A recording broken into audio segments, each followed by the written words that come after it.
JCI सबसे ज़्यादा खराब संस्था है। JCI is an organization for long-term leadership, training, and networking opportunities for young people. हम अपने आप को जब सीनियर समझने लगते हैं तो हम सीखना बंद कर देते हैं। अभी मुझे लग रहा है कि अगर मैं जो फीस दिया हूँ वो कैसे क्या वो फीस में क्या मैनेज होता है, वो क्या कहाँ पे यूटिलाइज होता है, उसके बारे में मैं जानना चाहता हूँ। चलने के लिए चाहिए होते हैं फंड्स, और फंड्स हमको लेने होते हैं हमारे मेंबर्स से। Is possible non JCA member क्या ट्रेनिंग ले सकते हैं?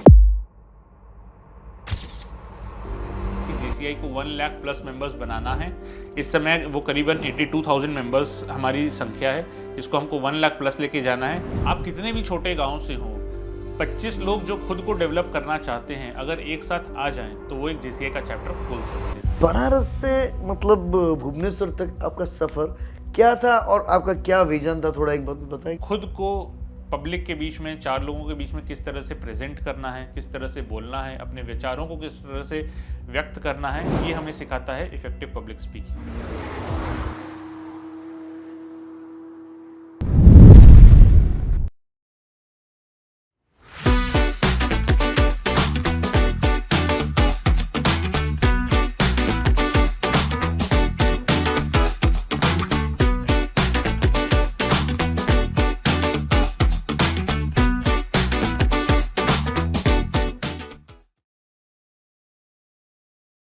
नमस्कार, जय जगन्नाथ।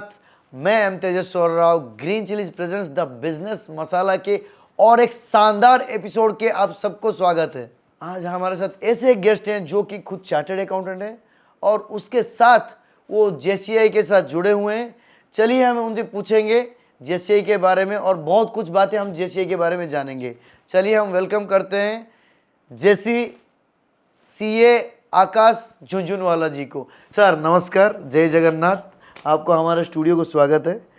सर आप आकाश झुंझुनवाला, सर आप चार्टर्ड अकाउंटेंट कोर्स कब किए थे और आप चार्टर्ड अकाउंटेंट कब बने? सर मेरा जो पूरा चार्टर्ड अकाउंटेंसी का एजुकेशन है, 2021 में मुझे मेरी डिग्री मिली। सो फ्रॉम 2021 मैं आकाश झुंझुनवाला से चार्टर्ड अकाउंटेंट CA आकाश झुंझुनवाला बना। और उसी की कड़ी में, जैसे आपने मेरा पूरा नाम बताया JCCA आकाश झुंझुनवाला, तो 2021 में मेरे नाम के आगे CA जुड़ा था और 2023 में मेरे नाम के आगे JC भी जुड़ा, जिसके बाद मैं अपना पूरा नाम JCCA आकाश झुंझुनवाला लिखने लगा। बढ़िया। सर बनारस से भुवनेश्वर तक आपका सफ़र क्या था और आपका क्या विजन था, थोड़ा एक बात बताएंगे? सर मेरी जो पूरी बेसिक एजुकेशन है, everything happened in Banaras only. सारी मेरी पढ़ाई बनारस में हुई। मेरे CA के 2-3 लेवल्स होते हैं। सो मेरे आखिरी लेवल जो CA का होता है, CA फाइनल जिसको हम लोग बोलते हैं, उसका एग्ज़ाम का पहला अटेम्प्ट देने के बाद my sister is married over here, मेरी बहन की उड़ीसा में शादी हुई है, मैं उसको मिलने आया था भुवनेश्वर। उस समय बनारस के जो इंफ्रास्ट्रक्चर थे वो उतने ज़्यादा डेवलप नहीं हुए थे जितने आज दिख रहे हैं, और भुवनेश्वर काफ़ी अच्छा था, काफ़ी शांत शहर था, जो कि आज भी है, और काफ़ी ज़्यादा पीसफुल था। तो जब मैं उसको पहली बार मिलने आया 2019 में अपनी बहन को, तो मुझे ये शहर काफ़ी पसंद आया। उसी से मैं काफ़ी प्रभावित रहा और मैंने भुवनेश्वर में आके सेटल होके अपना कुछ काम करने का मन बना लिया था। तो 2018 में मैं उसको मिलने आया था और 2019 में मैं फिर अपना एग्ज़ाम देने के बाद में भुवनेश्वर शिफ्ट हो गया, और फिर यहीं पे मैंने अपना फाइनल CA क्लियर करके 2021 में डिग्री हासिल करी भुवनेश्वर से। अब अभी CA होने के बाद आप JCI में कैसे जुड़े और कब जुड़े? राइट। तो सर 2021 में जब मेरा CA कंप्लीट हो गया, तो मैं एक शिपिंग कंपनी में एज अ फाइनेंस मैनेजर काम कर रहा था। 2 साल उस कंपनी में काम करने के बाद मैंने सोचा कि अब जॉब काफ़ी हो गई, अब मुझे अपना कुछ काम करना चाहिए। तो वहाँ से मैंने उस जॉब को छोड़ के अपना व्यापार शुरू करने का मन बनाया, अपनी प्रैक्टिस शुरू करने का मन बनाया, और मैंने अपनी खुद की CA फर्म स्टैब्लिश की। उसी कड़ी में हम एक क्लाइंट के पास मिलने गए थे। कोइंसिडेंटली हमारे उस समय 2023 में JCI के प्रेसिडेंट हैं JC दिनेश बिंदल सर, वो उनकी उस शॉप पर मौजूद थे। ऐसे ही आपस में बातचीत करते करते उन्होंने मुझे JCI के बारे में बताया। मैं बचपन से ही JCI का नाम सुन रखा था, बनारस में काफ़ी पॉपुलर है। तो जब भैया ने मुझे बताया कि यहाँ पर JCI चल रहा है, तो मैं काफ़ी इंटरेस्टेड हुआ।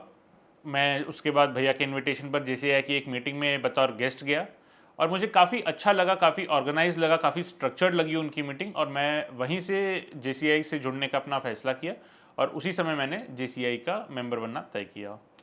अच्छा, आपका मतलब इससे पहले भी दिनेश बिंदल सर यहाँ पे आए थे, वो आप मतलब जेसीआई के बारे में जिक्र किए, तो मुझे लगा कि जेसीआई के बारे में कहीं ना कहीं पूरा डीपली जानना हो, तो इसीलिए मैं आपको ढूंढ के निकाला और आपको यहाँ पे बैठे, क्योंकि आप चार्टर्ड अकाउंटेंट हैं, आप ही ठीक बता पाएंगे जेसीआई है क्या। बिल्कुल सर। सो बताइए सर, आप जेसीआई के बारे में क्या जानना चाहते हैं? मैं कोशिश करूंगा कि मैं आपकी सारी जिज्ञासा को शांत कर मैं सकूं। आपको यहाँ पे मेरा एक छोटा सा डाउट है, आप जो बोले कि मतलब आप बचपन से सुनता आ रहे जेसीआई के बारे में और बनारस में पहले भी हैं, तो आप कभी सोचे नहीं कि जेसीआई में मतलब ज्वाइन करने के लिए आप भुवनेश्वर आने के बाद दिनेश जी बोलने के बाद क्यों ज्वाइन किए? सर, जब कोई चीज़ आपकी नज़र के सामने से हट जाती है तो कई बार वो दिमाग के सामने से भी निकल जाती है। और जैसा कि आपको पता है, चार्टर्ड अकाउंटेंट जो लोग होते हैं वो बड़े ही इंट्रोवर्ट किस्म के लोग होते हैं, बड़े ही किताबी कीड़े किस्म के लोग होते हैं। जब मैंने बचपन में सुना था, थोड़े बहुत उसके इवेंट्स में गए थे, क्योंकि मेरी माता जी जेसीआई की मेंबर थी बनारस में, तो मैं वहाँ पर काफ़ी अपने आप को एंजॉय किया था, काफ़ी अच्छा लगा था मुझे।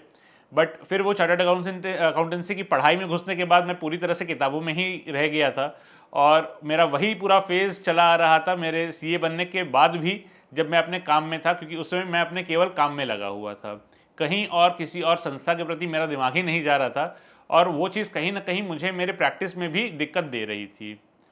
जैसे ही मैं अपनी प्रैक्टिस में आया और मुझे लगा कि मुझे और नेटवर्किंग करनी चाहिए, किस्मत कह लीजिए मेरी, मेरा सौभाग्य था कि ठीक उसी समय पर मुझे दिनेश भैया जैसे एक बड़े भाई, एक गुरु मिले, जिन्होंने मुझे जेसीआई का रास्ता दिखाया, और वापस से जैसे हनुमान जी के अंदर पूरी शक्तियाँ थी पर वो सोई हुई थी, उसी तरह उन्होंने मेरे अंदर जेसीआई का जो ज्ञान था, जेसीआई के प्रति जो जिज्ञासा और जो लगाव था, उसको वापस से जगाया और मुझे जेसीआई की शक्ति से अवगत कराया।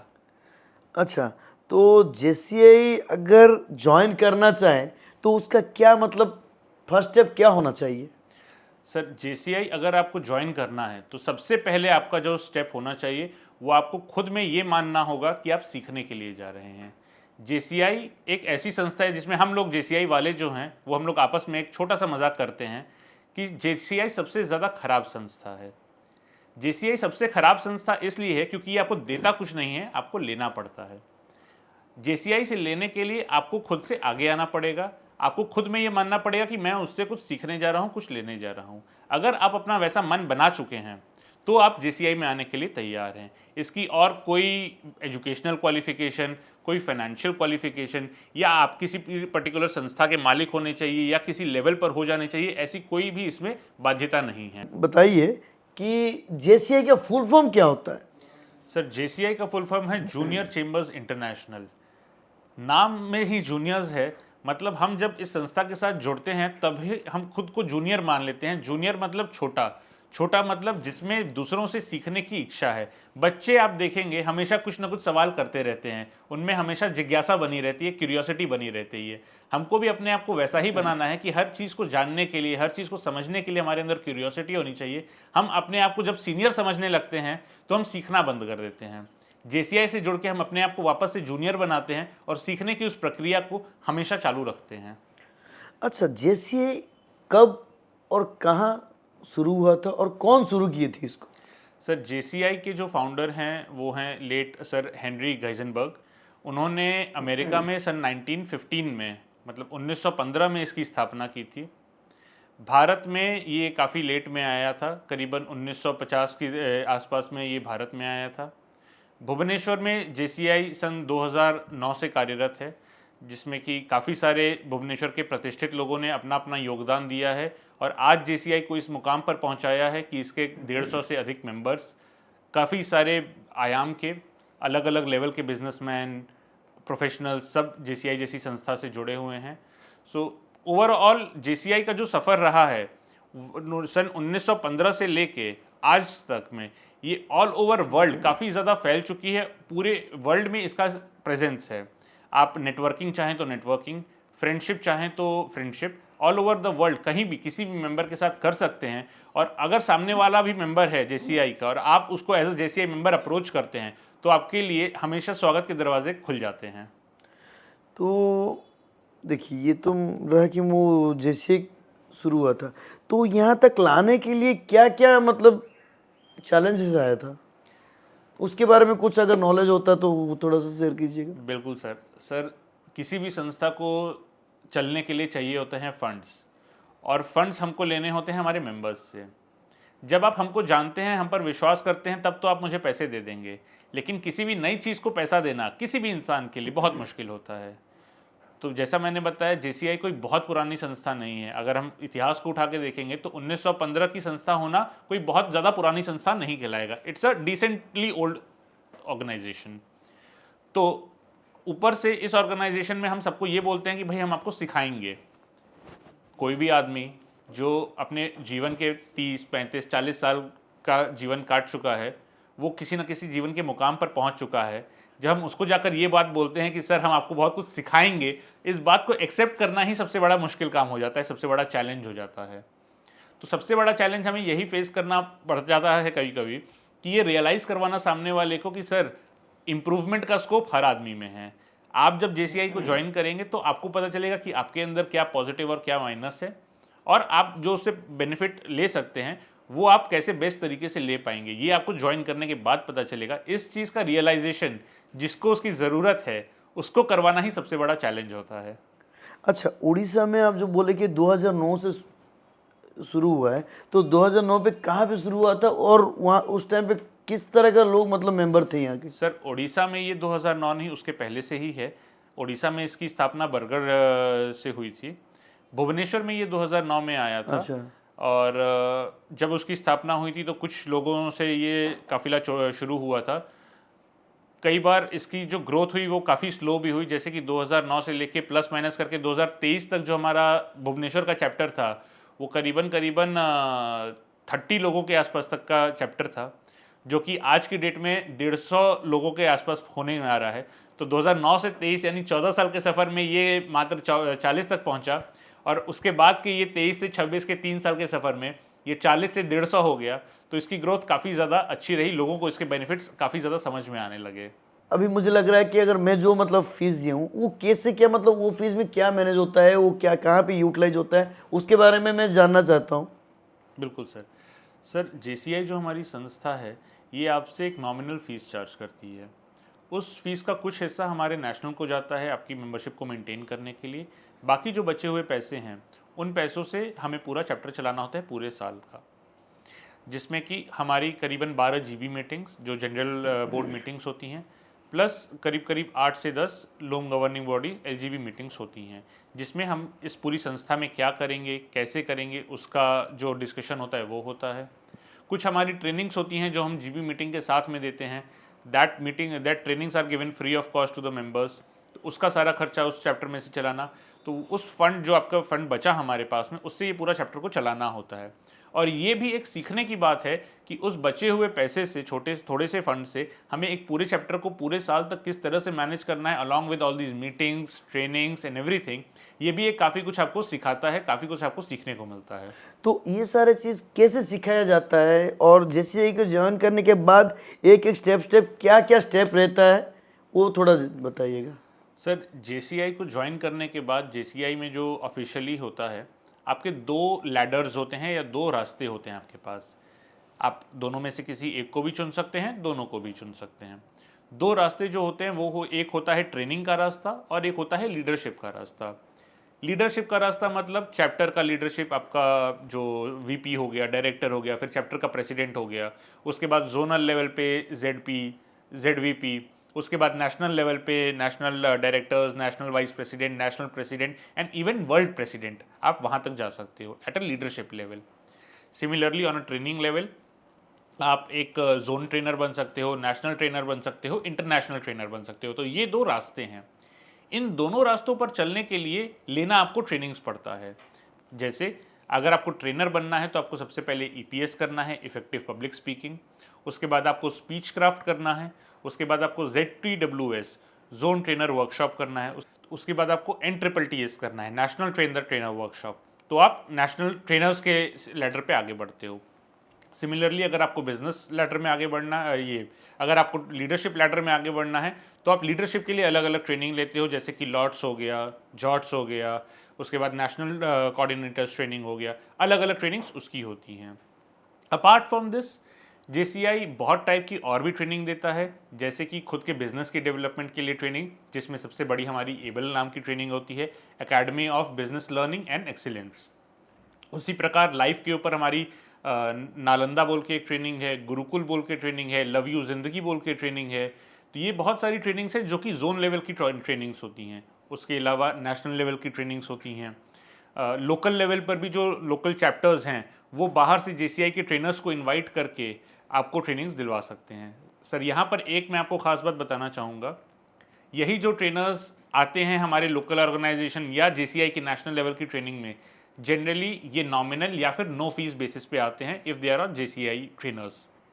यही ट्रेनर्स अगर ये प्रॉपर बाहर कॉर्पोरेट ट्रेनिंग जाते तो इन्हीं एज अ कॉर्पोरेट ट्रेनर इन ट्रेनर्स की फीस 1.5, 2, 3, 4, 5 लाख रुपए तक की होती है। जो वो ट्रेनर्स कॉर्पोरेट में 5 लाख रुपए चार्ज करते हैं, JCI की ट्रेनिंग में आते हैं तो आपको वही ट्रेनिंग वो ट्रेनर्स अपनी ट्रेनिंग फीस फ्री करके या नॉमिनल फीस करके आपको वो ट्रेनिंग देते हैं, जिसका बेनिफिट आपको एज अ JCI मेंबर काफ़ी ज़्यादा वैल्यू के रूप में मिलता है। आप तो बोले कि मतलब जो कि आएंगे अगर लीडरशिप पे जाना चाहेंगे तो लीडरशिप पे जाएंगे, अगर ट्रेनिंग लेना है तो ट्रेनिंग लेंगे, लेकिन उसका कुछ एज लिमिट है क्या? क्योंकि मैं इससे पहले भी मैं डिस्कस किया था, इसके पहले भी मैं मतलब नेट में भी सर्च किया था, उसका मतलब 18 to 40 कुछ एज लिमिट है। वही लोग ज्वाइन कर सकेंगे या उससे आगे पीछे वाले भी ज्वाइन कर सकेंगे? सर अगर आपको ट्रेनर बनना है, अगर आपको ज्ञान लेना है या ज्ञान देना है तो उसकी कोई उम्र नहीं होती। अगर आपको ट्रेनिंग लाइन में आगे बढ़ना है तो उसकी कोई एज लिमिट नहीं है। 18 to 40 की जो एज लिमिट होती है वो हमारे यहाँ पे लीडरशिप लैडर के लिए होती है। अगर आपको आपके लोकल ऑर्गेनाइजेशन LO का प्रेसिडेंट बनना है या जोन लेवल पे, नेशनल लेवल पे या किसी भी लेवल पे अगर आपको प्रेसिडेंट या पोस्ट लेनी है, लीडरशिप में आगे बढ़ना है, तो उसकी एज लिमिट है विद इन फ्रॉम 18 to 40। उसके अलावा अगर आपको कुछ भी करना है, कोई और ट्रेनिंग लेनी है, इवन अगर आप लीडरशिप की ट्रेनिंग में जाना चाहते हो तो वो ट्रेनिंग में आप जा सकते हो, इवन इफ अगर आप 40 से ज़्यादा या 18 से कम हो। आप बिजनेस की ट्रेनिंग में तो कभी भी जा सकते हो, लर्निंग ट्रेनर की ट्रेनिंग में आप कभी भी जा सकते हो। लीडरशिप की पोस्ट संभालने के लिए आपको 18 से ऊपर और 40 के नीचे होना पड़ेगा। इसका कारण ये है कि सर इंडिया में लीगली 18 के नीचे अगर आप हो तो आपके लिए हुए डिसीजंस को लीगली बाइंडिंग नहीं होता, तो 18 के ऊपर ही हमको करना है। 40 के ऊपर हम लोग इसलिए नहीं अलाउ करते क्योंकि ये सीखने की संस्था है। हम अगर 40 के ऊपर वालों को एज ए लीडर सिखाते रहेंगे तो फिर 40 के नीचे वालों का सीखने का टाइम कब आएगा? तो इसके लिए हमारे लीडरशिप पोजीशन को एक्सेप्ट करने की पोस्ट इज फ्रॉम 18 to 40। क्या क्या मतलब लीडरशिप होता है वो, जो कि मतलब सर लोकल लेवल पे हमारे जो लीडरशिप जो चैप्टर होता है, जो टेबल होती है, जो LO होता है, उस लोकल लेवल पे सबसे पहले लीडरशिप में 3 लोग होते हैं, प्रेसिडेंट, सेक्रेटरी, ट्रेजरर। प्रेसिडेंट का काम है पूरे चैप्टर को संभालना, सेक्रेटरी जो एडमिनिस्ट्रेटिव वर्क है चैप्टर का वो संभालते हैं, एंड ट्रेजरर जैसे कि नाम से है ये सारे फाइनेंसेस को मैनेज करते हैं, मेंबरशिप लेना जो हमारे मेंबर्स हैं उनसे, प्लस जो भी खर्चे हैं वो मैनेज करना। उसके बाद में हमारे जो है VPs आते हैं, मेनली 5 या 6 एरियाज़ के VP होते हैं, जिसमें कि सबसे पहला है ट्रेनिंग, फिर ग्रोथ एंड डेवलपमेंट, देन आपका business, then program and marketing, then internationalism. तो ये 5 एरिया के हमारे 5 VPs होते हैं जो अपने अपने रिस्पेक्टिव एरियाज़ में काम करते हैं। उसी की तरह जैसे VPs हैं उसी के साथ एक लैडर नीचे उसमें हमारे डायरेक्टर्स होते हैं। तो VP और डायरेक्टर मिलके अपने अपने एरिया का काम संभालते हैं, जो लोग सारे रिपोर्ट करते हैं हमारे प्रेसिडेंट को। इसी तरह ऑन अ बिगर लेवल जो जोन लेवल होता है, जोन में हमारे पास zone director, zone vice presidents होते हैं, zone secretary, zone treasurer and zone president होता है। इनके अपने अपने काम होते हैं। जो जोन वाइस प्रेसिडेंट होते हैं उनके अपने अपने एरियाज़ होते हैं, अपने अपने चैप्टर्स होते हैं डेजिग्नेटेड। उनका काम है उन चैप्टर्स के साथ कोऑर्डिनेट करना और उनके सारे कामों को आगे बढ़वाना। Similarly at a national level हमारे पास नेशनल कोऑर्डिनेटर्स होते हैं, नेशनल वाइस प्रेसिडेंट्स होते हैं, नेशनल प्रेसिडेंट होते हैं। बहुत खुशी की बात है कि भुवनेश्वर जो हमारा लोकल चैप्टर है वहाँ से इस साल हमारे भुवनेश्वर को रिप्रेजेंट कर रहे हैं नेशनल में भी, नेशनल कोऑर्डिनेटर के रूप में हमारे दिनेश बिंदल सर। अच्छा। तो वो इस समय नेशनल में भुवनेश्वर का नाम आगे लेके जा रहे हैं। उनका क्या मतलब क्या जॉब रोल रहेगा? नेशनल में वो मिशन 1 लाख हमारा एक है, जिसमें कि जो ग्रोथ एंड डेवलपमेंट है JCI का, उसके तहत एक मुहिम चलाई गई है कि JCI को 1 लाख प्लस मेंबर्स बनाना है। इस समय वो करीबन 82,000 मेंबर्स हमारी संख्या है, इसको हमको 1 लाख प्लस लेके जाना है। उस चीज़ में दिनेश सर अपना योगदान दे रहे हैं, वो नेशनल कोऑर्डिनेटर के रूप में ये इंश्योर करेंगे कि हम जितनी जल्दी से जल्दी हो सके इस आंकड़े को, 1 लाख के आंकड़े को छुएं और इसके काफ़ी आगे भी जाएं। अच्छा, इंशाल्लाह मतलब होना चाहिए आगे जाके विश। अच्छा, और एक बात मुझे लग रहा है, इसमें कुछ मतलब लैंग्वेज बैरियर है क्या? सर इसमें कोई लैंग्वेज बैरियर नहीं है। JCI एक ऐसी संस्था है जिसमें किसी भी प्रकार का कोई बैरियर नहीं है। आप एक छोटा सा बैरियर मान सकते हैं जो हमारी लीडरशिप की पोस्ट वाला जो हमने अभी डिस्कस किया एज लिमिट को। उसके अलावा आप चाहे जो भी भाषा जानते हो, आप चाहे जो भी भाषा ना जानते हो, आपके पास यहाँ पर सीखने के लिए कुछ ना कुछ है, क्योंकि JCI सिर्फ आपको ट्रेनिंग नहीं देता है। JCI आपको कई बार ऐसे मौके देता है जिसमें आप वो जो ट्रेनिंग से सीखे उसको प्रैक्टिकली इम्प्लीमेंट कर सको, और जब आप उस प्रैक्टिकल को इम्प्लीमेंट करते हो तब आप सीखते हो। अगर आप अपनी बात को अपने से दूसरे तक पहुंचा पा रहे हो, अगर आप कम्युनिकेट कर पा रहे हो from point A two point B, तो उसमें ये मैटर नहीं करता है कि आप किस भाषा को जानते हो, किस भाषा को नहीं जानते हो। बस आपके जो थॉट्स हैं, आपके जो विचार हैं, वो अगले बंदे तक पहुंचने चाहिए। अगर कोई छोटा छोटा गांव में है, कभी वहाँ पे कुछ मत JCI का अगर कोई बंदा अगर JCI में मिलना चाहे, वो तो भुवनेश्वर आने चाहिए, क्योंकि मैं एक छोटा सा गांव से हूँ। अगर मैं आज भी गांव पे रहता तो JCI में मिलना तो क्या, JCI के बारे में सोचना भी मेरे में मतलब हैसियत से बाहर होता। तो इस तरह का कुछ है क्या उनके लिए, कुछ मतलब JCI में वैसा कोई फैसिलिटी है क्या, ऑनलाइन हो या ऑफलाइन में, मतलब उनको जाके उनको पास से कॉन्टेक्ट करने के लिए? सर JCI का एक चैप्टर शुरू करने के लिए आपको सिर्फ और सिर्फ इनिशियली 10 लोग, पहले साल में 15 लोग और उसके बाद कंटिन्यूस में 25 लोगों की संख्या चाहिए।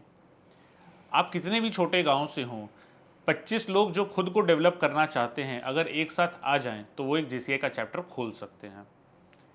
तो आपके लिए कम लोगों की संख्या होना एक बैरियर नहीं है अगर आप छोटे गांव से हो तब भी, पहली बात। दूसरी बात, गांव में आप कह सकते हो कि संसाधन की कमी होती है, बट सर आप एक बात को नोट करके रखिए JCI में, जैसे आप सीखने को भूखे हो, JCI में ट्रेनर्स सिखाने के लिए भी भूखे बैठे हैं। जैसा मैंने आपको बताया, ट्रेनर्स इसमें कोई फीस नहीं लेते हैं। आप अगर किसी एक छोटे से गांव से भी हो तो भी अगर आप किसी ट्रेनर को रिक्वेस्ट करोगे, वो बिल्कुल भी मना नहीं करेगा आपके यहाँ जाके ट्रेनिंग देने के लिए। वो ट्रेनर्स आपके गाँव पे पहुँचेंगे, आपके जो JCI चैप्टर होगी उसको पूरी अच्छे से, पूरी शिद्दत के साथ में, पूरी तैयारी के साथ में ट्रेनिंग्स देंगे और आपका जो भी रिक्वायरमेंट है उसको फुलफिल करेंगे। हम लोग इसमें ऑनलाइन को बहुत ज़्यादा बढ़ावा नहीं देते हैं, क्योंकि ये देखा गया है कि ऑनलाइन उतना ज़्यादा इफेक्टिव नहीं होता है as far as learning is concerned. जब तक आपको बैठा के पढ़ाया जाता है उस केस में ऑनलाइन का मॉड्यूल उतना ज़्यादा इफेक्टिव नहीं हो पाता है कई केसेस में। इसलिए हम लोग JCI की सारी टीम जो मीटिंग्स होती हैं, जो इवेंट्स होते हैं, उसको ऑफलाइन करना ही प्रेफर करते हैं। बट हाँ, ऑफलाइन करने में भी आपको कहीं पे भी अगर कितना भी बड़ा छोटा गांव हो, कुछ भी हो, अगर आपको वहाँ पर 15 लोग इकट्ठा हो सकते हैं तो आप एक चैप्टर खोल सकते हो आराम से, और आपको उस चैप्टर के लिए सपोर्ट मिलेगा ही मिलेगा। JCI जो संस्था है, हमारा एक प्रोग्राम भी होता है जिसमें अगर हम कोई चैप्टर खोलने में मदद करते हैं तो ये हमारा दायित्व होता है कि हम साल भर तक उनको पूरा हैंड होल्डिंग दें कि किस तरह से उनको काम करना है। तो जब वो साल भर तक चलाया जाता है तो उनको खुद मैनेज करना आ जाता है और फिर वो खुद सेल्फ सफिशिएंट बन जाते हैं और अपना चैप्टर खुद से चला पाते हैं। अगर हमारा व्यूअर अगर कोई अगर चाहे कि JCI में जुड़ने के लिए, वो किस तरह का जुड़ सकेंगे? सर हमारी कुछ वेबसाइट्स हैं, jcibhubaneswar.in, JCI India Zone 27.in, JCIindia.in। आप किसी भी वेबसाइट पर जाके अगर आप इंटरेस्टेड हैं ज्वाइन करने में JCI, तो आप अपना वहाँ पर एक इंटरेस्ट फॉर्म है, वो फॉर्म को भर सकते हैं। आप जैसे ही वो फॉर्म भरेंगे, हमारी किसी ना किसी टीम के पास में आपकी इन्फॉर्मेशन आ जाएगी। विदिन 24 to 48 आवर्स आपको हमारी टीम कनेक्ट कर लेगी कि सर आप कहाँ पे रहते हैं, आप कहाँ पे ज्वाइन करना चाहते हैं। अगर उस एरिया में कोई चैप्टर नहीं है तो लोकल में पास में सबसे कौन सा चैप्टर है, और अगर आपको उस जगह पे चैप्टर खोलने में इंटरेस्ट है तो कैसे वो करना है, वो सारा प्रोसेस आपको बता दिया जाएगा। अच्छा, आपके मतलब JCI ज्वाइन करने के बाद आप बोले कि पहले EPS आता है, तो EPS एक्चुअली है क्या, उसका मतलब फुल फॉर्म क्या है, वो कैसे किस तरह का रहता है वो EPS? तो सर EPS जो हमारा ट्रेनिंग प्रोग्राम होता है, जो सबसे पहला हमारा पायदान है, सबसे पहला स्टेप है हमारे ट्रेनिंग के मॉड्यूल में, इसका फुल फॉर्म है इफ़ेक्टिव पब्लिक स्पीकिंग। खुद को पब्लिक के बीच में, 4 लोगों के बीच में किस तरह से प्रेजेंट करना है, किस तरह से बोलना है, अपने विचारों को किस तरह से व्यक्त करना है, ये हमें सिखाता है इफ़ेक्टिव पब्लिक स्पीकिंग। ये एक 2 दिन का रेसिडेंशियल ट्रेनिंग प्रोग्राम होता है। रेसिडेंशियल मतलब अगर आप फ्राइडे को जा रहे हो तो फ्राइडे की रात आप वहीं रहोगे। आपको जो ट्रेनर्स होते हैं वो रोक के होमवर्क देते हैं, असाइनमेंट्स देते हैं, आपका वीडियो रिकॉर्डिंग करके उसको दिखाया जाता है आपको कि आपका क्या अच्छा है, क्या ख़राब है, और फिर सैटरडे को वो ट्रेनिंग कंटिन्यू रहती है और 2 दिन का ये पूरा ट्रेनिंग आपका कंटिन्यूस चलता है। तो मतलब अगर आप सुबह 10 बजे हॉल में एंट्री किए हो या 9 बजे हॉल में एंट्री किए हो तो अगले दिन शाम को 5 बजे के पहले आपको एग्जिट नहीं मिलेगा। उस सर्टिफिकेट के साथ ही आपको मिलेगा। वो ट्रेनर्स आपको पकड़ के ज़बरदस्ती आपको एक अच्छा स्पीकर बनाएंगे और उसके बाद ही आपको छोड़ेंगे, जिसमें आपको आपके बोलने के तरीके, अगर आप एक कागज़ को लेके बोलते हो, मैं कॉन्फिडेंट नहीं हूँ, मैं बिना पेपर के नहीं बोल सकता। अगर आप एक कागज़ को लेकर बोलते हो, जेसीआई उसके लिए भी मना नहीं करता है, बट उसका भी एक तरीका होता है। वो तरीका आपको ईपीएस में सिखा दिया जाता है कि मुझे कागज़ लेके किस तरह से बोलना है। अगर आपको लगता है कि भाई मैं एक जगह पे खड़ा होकर बोलूँगा, ठीक है, जेसीआई उसमें भी आपको तरीके बताता है कि किस तरह से आप एक जगह पर खड़े होकर ही पूरे 800,000 लोगों की गैदरिंग को किस तरह से बांध के रख सकते हो, वो तरीका आपको ईपीएस सिखा देता है। तो ईपीएस आपको आपका बेस्ट वर्जन बनाने का पहला स्टेप होता है। तो ईपीएस कितने दिन में एक बार आप कंडक्ट करते हो? सर जनरली हमारा ईपीएस साल में 1 या मैक्सिमम 2 बार होता है। हम लोग बच्चों के लिए भी ईपीएस कराते हैं। अभी हमारा एक ईपीएस प्रोग्राम होने जा रहा है 21 और 22 मार्च को, 21 and 22 of March 2026 Vikas school में हमारा 2 दिन का ये पूरा रेसिडेंशियल प्रोग्राम रहेगा at a very nominal fees. इस प्रोग्राम को जो भी आदमी अपने आप को पब्लिकली प्रेजेंटेबल बनाने में इंटरेस्टेड है और अपने लिए 2 दिन का समय निकाल सकता है, उस सब के लिए ये प्रोग्राम खुला हुआ है। Is it possible JCA member non JCA member क्या ट्रेनिंग ले सकते हैं? सर होता क्या है कि हमारे ईपीएस या जो भी नॉर्मल हमारे ट्रेनिंग प्रोग्राम्स होती हैं उसमें बहुत ही लिमिटेड सीट्स होती हैं। जैसे ईपीएस में भी हम सिर्फ 30 पार्टिसिपेंट्स ही लेते हैं, और जब हम ईपीएस कराते हैं हमारे बगल में, जैसे आपने अभी थोड़ी देर पहले हमसे पूछा था कि छोटे गांव से हैं, तो कई बार होता है कि ऐसे कई सारे चैप्टर्स ऑलरेडी मौजूद हैं जो कि छोटी छोटी जगहों पर हैं, थोड़े से पास में भुवनेश्वर के। उन लोग का भी हमारे पास इंटरेस्ट आया हुआ होता है कि सर अगर आप ईपीएस कराओगे हमको उसका पार्टिसिपेशन करना है।